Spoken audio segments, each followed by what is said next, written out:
तो last part में हमने देखा था कि हाउचेन गोल्डन वॉरियर से फाइट कर रहा था, पर वो इस फाइट में हार जाता है, जिसे वो काफी हैरान हो चुका था। साथ ही लास्ट में उसे पता चलता है कि वो जिसके साथ में फाइट कर रहा था वो असल में उसके ग्रैंडफादर होते हैं, जिससे हाउचेन काफी हैरान हो चुका था। तो नेक्स्ट सीन में हमें हाउचेन को दिखाया जाता है जो कि अपने हार की वजह से काफी ज्यादा हैरान होता है। इसके बाद वो सोचने लगता है और कहता है कि जब मैं फाइट के दौरान अपने दोनों डिवाइन वेपन का यूज कर रहा था तो मुझे काफी ज्यादा अनयूजुअल लग रहा था। मुझे लग रहा था कि वो अपने फुल पावर का शो नहीं कर पा रहे हैं। और इसके बाद वो एलिमेंटल फेरी को बुलाता है और इसके बारे में उससे पूछता है। एलिमेंटल फेरी कहती है कि तुम्हारे जो दोनों स्वॉर्ड है वो अपने अपग्रेडेशन पर आ चुके हैं, तो तुम्हें अपने स्वॉर्ड को अपग्रेड करना चाहिए। हाउचेन इसके बारे में पूछता है और कहता है कि आखिर मैं अपने स्वॉर्ड को अपग्रेड कैसे कर सकता हूँ। एलिमेंटल फेरी बताती है कि अगर तुम्हें अपने स्वॉर्ड को अपग्रेड करना है तो तुम्हारे पास में खास तरीके का स्टोन होना चाहिए। हाउचेन पूछता है कि आखिर मुझे वो स्टोन कहाँ से मिलेगा। एलिमेंटल फेरी बताती है कि वो स्टोन पहले से ही तुम्हारे पास में मौजूद है।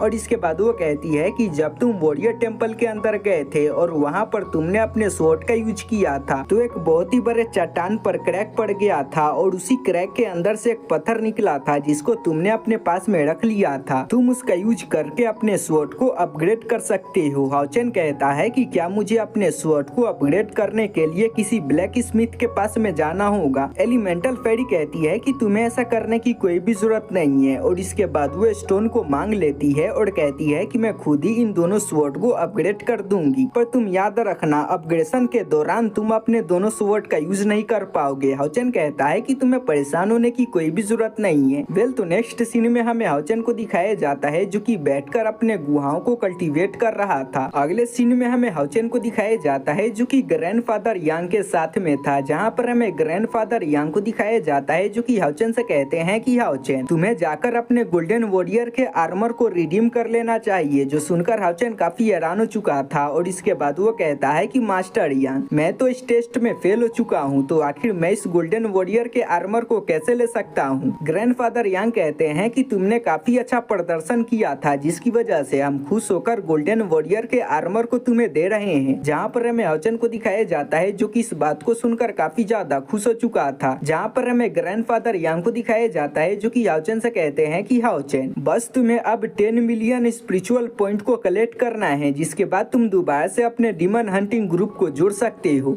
हाउचेन कहता है कि हाँ, मैं बहुत ही जल्दी 10 मिलियन स्पिरिचुअल पॉइंट को इकट्ठा कर लूंगा। जहाँ पर हमें ग्रैंडफादर यांग को दिखाया जाता है जो कि हाउचेन से कहते हैं कि हाउचेन अभी के टाइम में जो भी डीमंस है वो सभी तुम्हारे पीछे लगे हुए हैं, तो तुम्हें बचकर रहना होगा और कोशिश करना होगा कि तुम अपने फेस को किसी भी डीमन को ना दिखाओ। हाउचेन कहता है कि आपको परेशान होने की कोई भी जरूरत नहीं है, मैं इस बात का ख्याल रखूंगा। मास्टर यांग कहते हैं कि अभी के टाइम में तुम जिन भी फाइट में पार्टिसिपेट करने वाले हो तुम उस फाइट में अपने पार्टनर बिस्ट का यूज नहीं कर पाओगे, क्योंकि तुम्हारे पार्टनर बिस्ट को सारे डीमन खोज रहे हैं। अगर तुम अपने पार्टनर बिस्ट का यूज करते हो तो तुम्हारे ऊपर एक बहुत ही बड़ा खतरा आ जाएगा, तो तुम्हें दूसरे पार्टनर बिस्ट का यूज करना चाहिए, जिसके लिए तुम बिस्ट माउंटेन में जाकर वहाँ से अपने लिए किसी दूसरे पार्टनर बिस्ट को खोज सकते हो। जो सुनकर हाउचेन काफी हैरान हो चुका था। मास्टर यांग उससे कहते हैं कि तुम्हें परेशान होने की कोई भी जरूरत नहीं है, तुम वहाँ पर जाओ, तुम्हें कोई ना कोई पार्टनर बिस्ट मिल ही जाएगा जो कि टेम्पररी तुम्हारे साथ में काम करने के लिए रेडी हो जाएगा।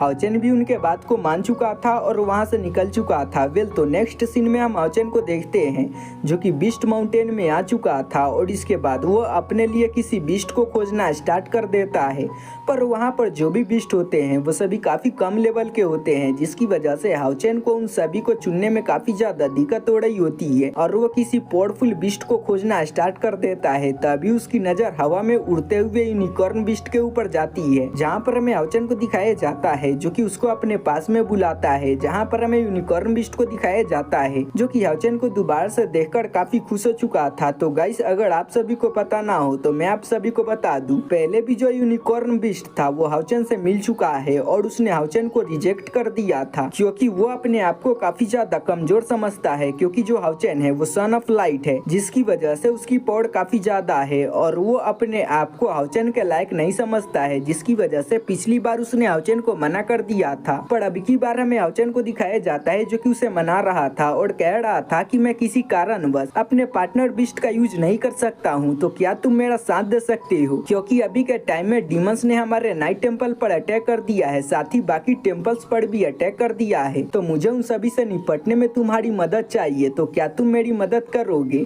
जहाँ पर हमें यूनिकॉर्न बीस्ट को दिखाया जाता है जो कि कहता है कि मास्टर मेरी तो औकात इतनी ज्यादा नहीं है कि मैं आपके साथ में मिलकर किसी भी फाइट में पार्टिसिपेट कर सकूं, पर अभी के टाइम में आपने जैसा बोला आपके पास में आपका पार्टनर बीस्ट नहीं है, तो ठीक है मैं आपका साथ देने के लिए रेडी हूँ। हाउचेन भी इस बात को सुनकर काफी खुश हो चुका था और इसके बाद वो उस पर बैठकर वहाँ से निकल जाता है। वेल तो अगले सीन में हमें हाउचेन को दिखाया जाता है जो कि यूनिकॉर्न बीस्ट के साथ में अपने नाइट टेम्पल की ओर बढ़ रहा था। रास्ते में तभी उसको demon hunting group removal team देख लेती है और वो इसकी वजह से काफी खुश हो चुके थे और इसके बाद वो कहते हैं कि हमें एक अच्छा शिकार मिल चुका है और वो हाउचेन को एक लेवल 9 के बीस्ट पर बैठा हुआ देखकर काफी हैरान हो चुके थे और वो कहते हैं कि ये जो बंदा है लगता है कि ये काफी इम्पोर्टेंट बंदा होगा, तो अगर हम इसे मार देते हैं तो हमें काफी अच्छे रिवॉर्ड्स मिलेंगे। और इसके बाद वो सभी आगे बढ़ जाते हैं और हाउचेन को घेर लेते हैं, जिसकी वजह से हाउचेन काफी हैरान हो चुका था। पर हाउचेन को पहले से ही इन सभी के बारे में पता चल चुका था, जिसकी वजह से वो फाइट के लिए रेडी हो चुका था और इसके बाद वो उन सभी को एक ही झटके में मार देता है और ये सीन यहीं पे कट हो चुका था। वेल तो नेक्स्ट सीन में हमें नाइट टेम्पल का सीन दिखाया जाता है जहाँ पर डीमंस ने अटैक कर दिया था, जहाँ पर हमें खास तौर पर वुल्फ डीमंस और बियर डीमंस को दिखाया जाता है जिनकी संख्या काफी होती है और वो नाइट टेम्पल पर अटैक कर रहे होते हैं। साथ ही हमें वहाँ पर एक डीमन गॉड को भी दिखाया जाता है जिसका नाम समीनिगा होता है, जो कि वहाँ पर आ चुका था, जिसको देखकर सारे बंदे काफी हैरान हो चुके थे। पर तभी हमें हाउचेन के ग्रैंडफादर को दिखाया जाता है और वो भी वहाँ पर आ चुके थे और वो अपने डिवाइन शील्ड को एक्टिवेट कर लेते हैं ताकि जैसे ही समीनिगा इन सभी पर अटैक करने के लिए आगे बढ़ेगा वो उसके साथ में फाइट करना स्टार्ट कर देंगे ताकि वो उसको रोक सके। पर हमें समीनिगा को दिखाया जाता है जो कि ग्रैंडफादर को नोटिस कर लेता है और इसके बाद वो कहता है कि ये ओल्ड मैन दोबारा से मेरे सामने आ चुका है और इसके बाद वो कहता है कि फिलहाल मेरे पास में इतनी ज्यादा पावर नहीं है कि मैं इसके साथ में फाइट कर सकूं और अभी के टाइम में ये आगे नहीं बढ़ रहा है, तो मुझे भी आगे नहीं बढ़ना चाहिए बल्कि मुझे छोटे मोटे डीमंस को आगे भेजकर इन सभी पर अटैक करवाना चाहिए। और वो अपने डीमंस को आगे बढ़ने को बोलता है, जहाँ पर हमें बेयर डीमंस को दिखाया जाता है, साथ ही वुल्फ डीमंस को भी दिखाया जाता है जो कि आगे बढ़ते हैं और वहाँ पर जो भी वॉरियर्स होते हैं उन सभी पर अटैक करना स्टार्ट कर देते हैं। वहाँ पर जो भी वॉरियर होते हैं वो उनका सामना करने की कोशिश करते हैं पर वो कर नहीं पा रहे थे क्योंकि ये जो दोनों डीमन होते हैं उनकी डिफेंसिव पावर काफी ज्यादा होती है, जिसकी वजह से इनका एक भी अटैक उन पर काम नहीं कर रहा था। साथ ही हमें वहाँ पर हान को भी दिखाया जाता है जो कि उन सारे डीमन से फाइट कर रहा होता है पर उसे ऐसा करने में काफी दिक्कत हो रही होती है। जब वो अपने कल्टीवेशन को करने के लिए केव के अंदर गया था तो उसे वहाँ पर काफी सारे टेक्निक्स मिली थी और वो उन सभी टेक्निक्स का यूज करके इन सारे डीमंस के साथ में फाइट कर रहा था। तभी हमें एक डीमन को दिखाया जाता है जो कि एक वॉरियर पर अटैक करने वाला था, पर हान आगे बढ़ता है और वो अपने डिफेंसिव पावर का यूज करके उसको बचा चुका था और वो अभी के टाइम में हाउचेन को काफी ज्यादा याद कर रहा था क्योंकि जो हाउचेन होता है वो काफी बड़े बड़े मुसीबतों को काफी आसानी के साथ में सॉल्व कर दिया करता था। पर तभी उसको कुछ महसूस होती है जिससे वो काफी हैरान हो चुका था और इसके बाद वो कहता है कि ये तो पावर जानी पहचानी लग रही है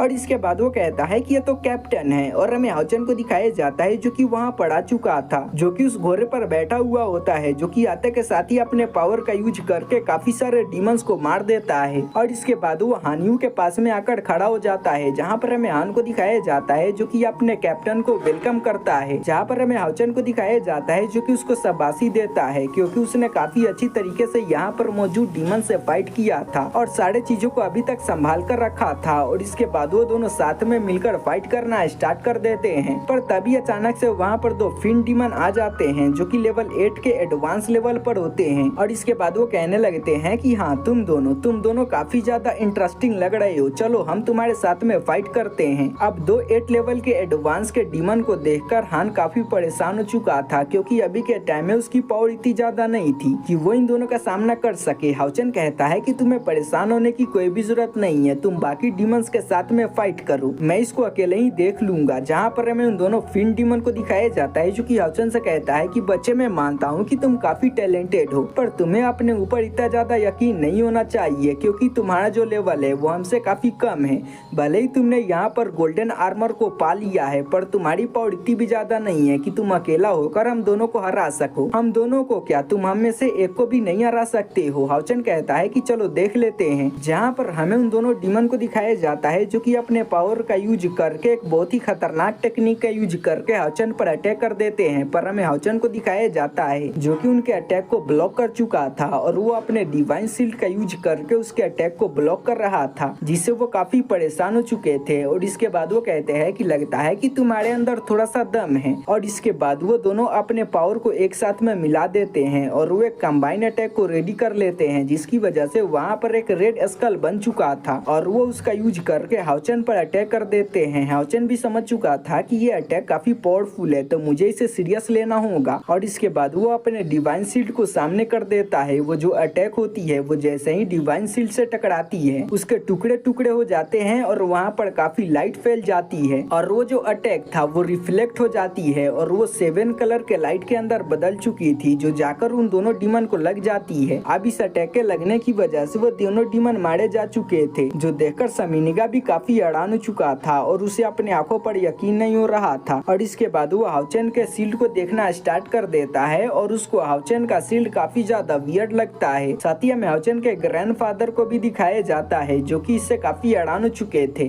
और इसके बाद वो कहने लगते हैं कि आखिर हाउचेन के पास में इतना ज्यादा पावरफुल शील्ड कहाँ से आया। और इसी के साथ में हम इस एक्सप्लेनेशन को यहीं पर खत्म करेंगे। वेल गाइस, उम्मीद है कि आप सभी को मेरा एक्सप्लेनेशन पसंद आया होगा। अगर आप सभी कमेंट करते हो तो मैं कल इसके सेकंड पार्ट को भी अपलोड कर दूंगा, पर उसके लिए आपको इस वीडियो पर 10 के व्यू कंप्लीट करवाने होंगे। साथ ही मैंने अपने चैनल पर एक न्यू एनिमे को भी स्टार्ट किया है, तो आप सभी को उस पर भी सपोर्ट दिखाना होगा। अगर आप सभी उस पर अच्छा सपोर्ट दिखाते हो तो मैं आप सभी के लिए सेकंड पार्ट को भी अपलोड कर दूंगा।